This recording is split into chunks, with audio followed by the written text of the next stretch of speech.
number 2.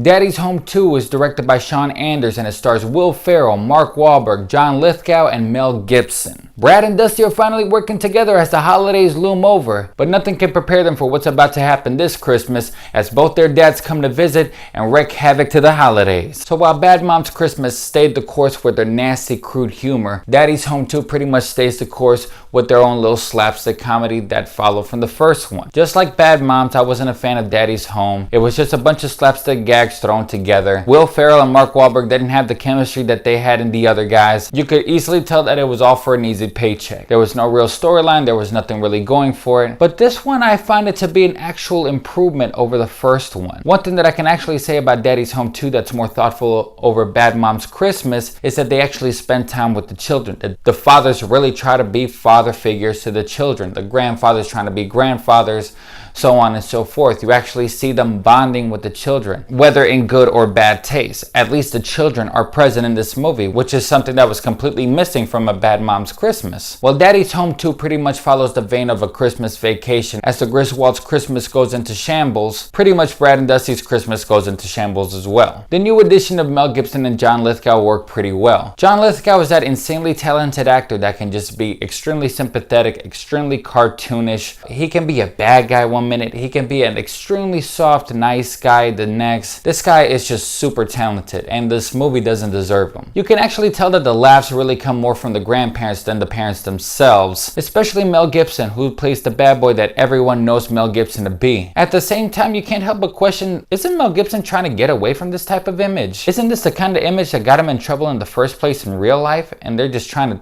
put that in screen? Whether you can let that kind of thing go, it's up to you. But for the sake of the movie, it actually worked pretty well and you can see Mel Gibson having some fun. Will Ferrell goes for broke with the slapstick gags and he really goes all the way with it, but you can't help but feel like he's getting a little too old for this. Like, you can tone it down, maybe try something different. Mark Wahlberg is on complete autopilot, and while some one-liners do land, he just is coasting through this movie. Now, I do say that the movie at least spends some time with the parents and the children in good or bad behavior. You see them like teaching the kids how to bowl or teaching the little girl how to hunt. Random shenanigans that you could expect would happen, like the kids getting into the alcoholic eggnog, or both fathers giving different advice to the boy that's starting to like girls. It's your generic stuff that you can see the cast is really working to make it flow, and it kind of does flow well, a lot better than the first movie. I couldn't help catching myself laugh a few times in this movie, whether it be jokes about the thermostat or John Cena's cameo. Really small character, but really good on his line delivery. And while it may not be the best comedy of the year, it is a solid improvement over the first one, and it's kind of a harmless Christmas movie that I wouldn't mind catching again if I see it on TV. Just like a Bad Moms Christmas, it plays it safe and stays the course. Just like the previous movie barely paid attention to any of the father figures, in this movie they barely pay attention to any of the mother figures. Linda Cardellini barely has a subplot in this movie, and it feels like she doesn't really have any romantic relationship with Will Ferrell or any relationship at all with Mark Wahlberg. But all in all, I thought that this movie was kind of a solid improvement over the first one. It's a better Christmas movie than a Bad Moms Christmas. You could do a lot worse. It's not the greatest movie,